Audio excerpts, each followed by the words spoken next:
लई बी दिवस झालं सोनीला कोठ्यात घेऊ का म्हणाला.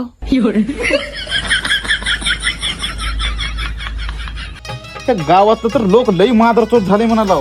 येऊ लागले आमच्या शेतामध्ये हाग लागले आणि बाटल्या हाय तेवढे इथे येऊन टाकले. पप्पा माझी सारी तयारी झाली, आता मी निघालो.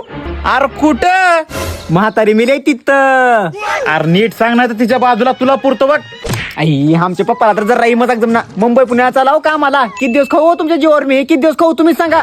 अरे बाबा इथं सोयाबीनचे गुत्ते घेतला उचल घेतला तू गेल्यावर एकटा का लोळू मी शेतामध्ये आणि सोयाबीन काढणं गेल्यावर मालक माझ्या डोसक्यात बूट काढून खन हाणतील की. एकटे कुठं आहो तुम्ही? मम्मी आहे की तुमच्या सोबत? तुम्ही दोघं काढा. मम्मी नाही बटा तू आहेस तू. आय आय आय आय पप्पा माझ्यानं करणं होणार काम सोयाबीनचं. गाडव काम आहे हे. सोयाबीन कोळव ना तेवढं माणूस कोळवते सोयाबीन काढून. मी करणार काम हे. काम करणार तर का सांच्याला गु खातोस. पप्पा गु खातो पर सोयाबीनचं काम करणार. काय बी होऊ दे र तुला सोयाबीन काढायला लावतोच. मी बी लई हुशार आहो. सोयाबीन यायच्या पुढी पुढी मुंबई नसता पुण्याला जात आहो. मी बी तुझा बाप हाव. गांडीत कत्त्या घालतो न वड्यात आणतो.有人。